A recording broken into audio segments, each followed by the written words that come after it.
بسم اللہ الرحمن الرحیم۔ باب نمبر 30، مدافعان حرم۔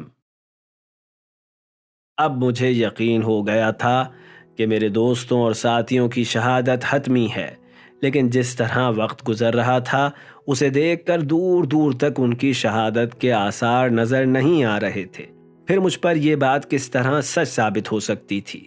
میں نے اس بارے میں کسی سے کوئی بات نہیں کی، لیکن میں روزانہ دفتر میں اپنے ساتھیوں اور دوستوں کو دیکھ کر سوچتا تھا کہ میں شہداء کے ساتھ وقت گزار رہا ہوں اور وہ ایک دن اپنے محبوب سے ملاقات کریں گے، مگر یہ سب کیسے ممکن ہوگا؟ کیا کوئی جنگ ہونے والی ہے؟ میرے آپریشن کے 4 ماہ بعد ستمبر 2015 میں ہمارے ادارے میں اعلان ہوا کہ جو لوگ دلچسپی رکھتے ہیں وہ مدافعان حرم حضرت زینب سلام اللہ علیہا کے لشکر میں شامل ہونے کے لیے اپنا نام درج کروائیں۔ عملے کے ارکان ایک عجیب جذبے اور ولولے کے ساتھ اپنے نام درج کروانے لگے۔ جن دوستوں کی شہادت کی مجھے خبر تھی ان سب نے اپنا نام لکھوایا۔ میں نے بھی کوشش کی کہ اس توفیق میں ان کے ساتھ شامل ہو جاؤں اور میں کامیاب ہو گیا۔ ہمیں تربیتی کیمپ لے جایا گیا جہاں ضمنی تربیت کے بعد ہمیں شام بھیج دیا گیا۔ حکمت عملی کے اعتبار سے آخری اہم شہر حلب تھا جو شام کے شمال میں واقع ہے۔ ہمارا مشن حلب کے قریبی علاقوں کو دشمن سے آزاد کرانا تھا۔ فورسز کے خطے میں آنے کے بعد مشن کا آغاز ہوا اور کئی مراحل تک آپریشن جاری رہا۔ دہشت گردوں کا ترکی سے رابطہ منقطع کرنے کے بعد پورے شہر کو محاصرے میں لے لیا گیا۔ اس دوران میں خدا سے یہی دعا مانگتا رہا کہ وہ مجھے جلد از جلد مدافعان حرم کے شہداء کے قافلے میں شامل کر لے، کیونکہ اب مجھے اس دنیا میں رہنے کی ذرہ برابر بھی آرزو نہیں تھی۔ اگر خواہش تھی تو بس یہی کہ خدا کی رضا حاصل کر سکوں۔ میں عالم برزخ میں شہداء کے بلند درجات کو دیکھ چکا تھا، اسی لیے میں ان کی صف میں شامل ہونا چاہتا تھا۔ میں نے اپنے فرائض ادا کیے، اپنی وصیت لکھی اور حتی الامکان اپنی غلطیوں کا ازالہ کیا اور پھر شام روانہ ہو گیا۔ مجھے یاد ہے کہ کئی مسائل میری روانگی کی راہ میں حائل تھے، لیکن خدا کے لطف و کرم سے وہ مسائل حل ہو گئے۔ یہ بات قابل ذکر ہے کہ آپریشن تھیٹر میں ہونے والے واقعات کے بعد میرے رویے میں بڑی تبدیلی رونما ہوئی۔ میں اپنے اعمال کے حوالے سے اب بہت زیادہ محتاط ہو گیا تھا کہ خدا نخواستہ میرے رویے سے کسی کو تکلیف پہنچے اور میرے نامہ اعمال میں حق الناس کی مد میں کوئی گناہ درج ہو جائے۔ میں نے دوسروں کا مذاق اڑانا اور انہیں تنگ کرنا بھی بالکل چھوڑ دیا تھا۔ عسکری آپریشن سے چند دن قبل کی بات ہے۔ میں اپنے عملے کے کئی پرانے ساتھیوں کے ساتھ بیٹھا ہوا تھا۔ ان میں سے ایک ساتھی نے کہا، سنا ہے کہ آپ نے آپریشن تھیٹر میں موت کی کیفیت کو محسوس کیا تھا۔ پھر ان لوگوں نے بہت اصرار کیا کہ میں اس کیفیت کے بارے میں ان کو کچھ بتاؤں، لیکن میں نہیں مانا اور صرف 1-2 لوگوں کو مختصر اس بارے میں کچھ بتایا۔ انہوں نے میری باتوں پر یقین نہ کیا تو میں نے بھی سوچ لیا کہ اب اس بارے میں کسی سے دوبارہ کوئی بات نہیں کروں گا۔ جواد محمدی، سید یحییٰ براقی، سجاد مرادی، عبد المہدی کاظمی، مرتضیٰ زائرے اور علی شاہ سنائی، یہ لوگ مجھے آرم فورس بیس کے کسی کمرے میں لے گئے اور بہت زیادہ اصرار کیا کہ میں انہیں موت کی کیفیت کے بارے میں کچھ بتاؤں۔ میں نے چند واقعات کو مختصراً بیان کیا۔ وہ ایک دم منقلب ہو گئے، خاص طور پر حق الناس اور شہادت کے مقام کے بارے میں میری گفتگو نے انہیں بے حد متاثر کیا۔ اسی رات کی صبح آپریشن کا آغاز تھا۔ مجھے دشمن کی صف کو توڑنے کی ذمہ داری سونپی گئی۔ آپریشن کے دوران میں زخمی ہو گیا، اگرچہ میرا زخم گہرا نہیں تھا، لیکن میں جس جگہ گرا تھا وہ عین دشمن کے سامنے والی جگہ تھی۔ اس صورتحال میں میرے لیے حرکت کرنا ناممکن تھا اور نہ ہی میری مدد کے لیے کوئی میرے قریب آ سکتا تھا۔ میں نے کلمہ شہادتین پڑھا اور دشمن کے اسنائپر کی گولی کا نشانہ بننے کا منتظر تھا۔ بالفاظ دیگر میں درجہ شہادت کے بالکل قریب پہنچ چکا تھا۔ انہی لمحات میں عبد المہدی کاظمی اور جواد محمدی نے اپنے آپ کو خطرے میں ڈال کر مجھ تک پہنچایا اور مجھے اٹھا کر فوری طور پر مورچے میں لے گئے۔ میں ان سے بہت ناراض ہوا کہ وہ مجھے کیوں مورچے میں واپس لے آئے۔ ممکن تھا کہ دشمن ہم سب کو نشانہ بنا دیتا۔ جواد محمدی نے کہا، تمہیں ابھی زندہ رہنا ہے اور یہ بتانا ہوگا کہ عالم برزخ میں کیا دیکھا۔ کچھ دن بعد انہی لوگوں نے ایک خاص محفل میں مجھ سے کہا کہ میں برزخ کے بارے میں کچھ بیان کروں۔ میں نے ان کے چہروں کو غور سے دیکھنے کے بعد کہا، آپ میں سے چند لوگ کل شہید ہو جائیں گے۔ یہ سنتے ہی محفل میں سناٹا چھا گیا۔ ان سب کی نظریں ملتمس تھیں کہ میں خاموش نہ رہوں بلکہ مزید بتاؤں۔ میرے پاس ان ساتھیوں کی روحانی کیفیت کو بیان کرنے کے لیے الفاظ نہیں ہیں، بس میں نے جو کچھ عالم برزخ میں دیکھا تھا ان سے بیان کر دیا۔ دوسری جانب میں اس بات کو لے کر پریشان تھا کہ خدا نہ کرے کہ میں ان سب میں شہادت کا رتبہ حاصل کرنے سے محروم نہ ہو جاؤں۔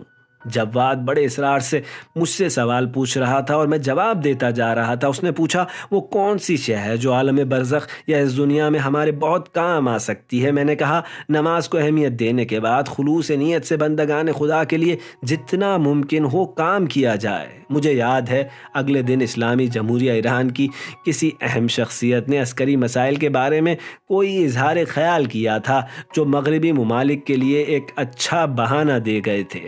بہت سے مدافعان حرم ان کی گفتگو سے ناراض ہو گئے۔ جواد محمدی اس شخصیت کے اظہار خیال کی خبر لے کر میرے پاس آئے اور مجھے دکھاتے ہوئے کہا، دیکھو ذرا، یہ صاحب جو مدافعان حرم کے خون کو مٹی میں رول رہے ہیں، چند دن بعد اگر یہ مر بھی گئے تو لوگ انہیں شہید کہا کریں گے۔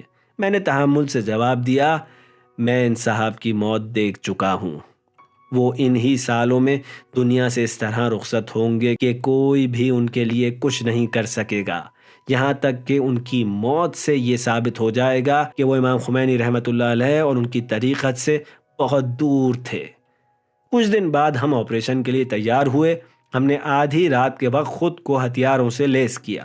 میں شہادت کے لیے مکمل طور پر آمادہ تھا۔ میں نے PRG کی بندوق اٹھائی اور ان دوستوں کے ساتھ کھڑا ہو گیا کہ جن کی شہادت کا مجھے یقین تھا۔ میں نے سوچا، ان لوگوں کے ساتھ رہنا میرے لیے بہتر ہوگا۔ ممکن ہے یہ سب ایک ساتھ ہی شہید ہو جائیں۔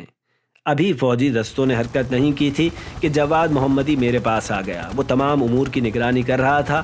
اس نے بتایا کہ خطے کی خراب صورتحال کے پیش نظر وہ لوگ آپریشن کے لیے جا رہے ہیں، لیکن وہ یہ چاہتا تھا کہ میں اس آپریشن میں شریک نہ ہوں۔ میں نے اسے بتایا کہ میں اپنے دوستوں کی ہمراہی میں شہادت کا رتبہ پانے کی خواہش رکھتا ہوں۔ میں نے اسے تاکید کرتے ہوئے کہا کہ یہی وہ لوگ تھے کہ جن کے ساتھ ہم نے رات بسر کی اور اب وہ شہادت کے رتبے پر فائز ہونے والے ہیں۔ اب ہم دوسرے عالم میں بھی ایک ساتھ ہوں گے۔ حکم ہوا کہ دستے حرکت کریں۔ جواد محمدی کو میں نے دیکھا کہ جو میری طرف متوجہ تھا، نہیں معلوم کہ اس کے ذہن میں کیا چل رہا تھا۔ فوجی دستے چل پڑے۔ میں کئی گھنٹوں سے تیار اور سب سے آگے کھڑا ہوا تھا۔ میری خواہش تھی کہ میں ہی وہ پہلا جہاں باز بنوں کہ جسے دھماکے سے اڑایا جائے۔ ابھی چند قدم ہی آگے بڑھے تھے کہ جواد محمدی موٹر بائیک پر آیا اور مجھے بڑے اصرار سے کہا کہ میں اس کے ساتھ چلوں، ہمیں کسی اور طرف سے دشمن کی صف کو توڑنا ہوگا۔ مجھے اس کے حکم کو قبول کرنا چاہیے تھا، لہٰذا میں بخوشی اس کے ساتھ موٹر بائیک پر سوار ہو گیا۔ ہم تقریباً 10 منٹ تک چلتے رہے، یہاں تک کہ ایک چوٹی پر پہنچ گئے۔ جواد محمدی نے مجھے جلدی سے اترنے کو کہا اور سید یحییٰ کو آوازیں دینے لگا۔ سید یحییٰ اس کی آواز پر فوراً آ پہنچا اور جواد کی موٹر بائیک پر سوار ہو گیا۔ میں نے جواد کو مخاطب کیا، یہ کون سی جگہ ہے اور دشمن کی صفیں کہاں ہیں اور ہماری فورسز کدھر ہیں؟ جواد نے کہا، PRG بندوق اٹھاؤ اور چوٹی کے اوپر پہنچو، وہاں ہمارے دستے موجود ہیں، وہ تمہیں سمجھا دیں گے۔ جواد یحییٰ کے ساتھ واپس چلا گیا اور میں چوٹی کے اوپر پہنچا۔ مجھے یہ جگہ بہت ہی پرسکون اور بے خطر محسوس ہوئی۔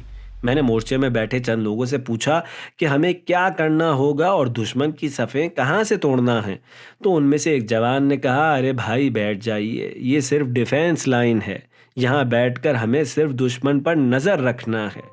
اب میں سمجھا کہ جواد محمدی نے میرے ساتھ کیا کیا ہے۔ اگلے دن آپریشن کے اختتام پر جب جواد سے سامنا ہوا تو میں نے اس سے کہا، میں تمہیں کیا کہوں، اللہ تمہیں ہدایت دے، تم نے کیوں مجھے فرنٹ لائن سے ہٹا کر سب سے محفوظ جگہ پر تعینات کر دیا؟ اس نے مسکراتے ہوئے کہا، تمہیں فی الحال شہید نہیں ہونا چاہیے، تمہیں لوگوں کو بتانا ہوگا کہ عالم برزخ میں کیا ہو رہا ہے۔ لوگ معاد یعنی قیامت کو بھول چکے ہیں، اسی لیے تمہیں ایسی جگہ لے گیا کہ تم فرنٹ لائن سے دور رہو۔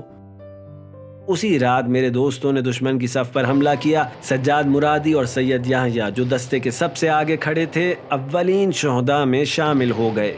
اس کے بعد مرتضیٰ زائرے، شاہ سنائی اور عبد المہدی۔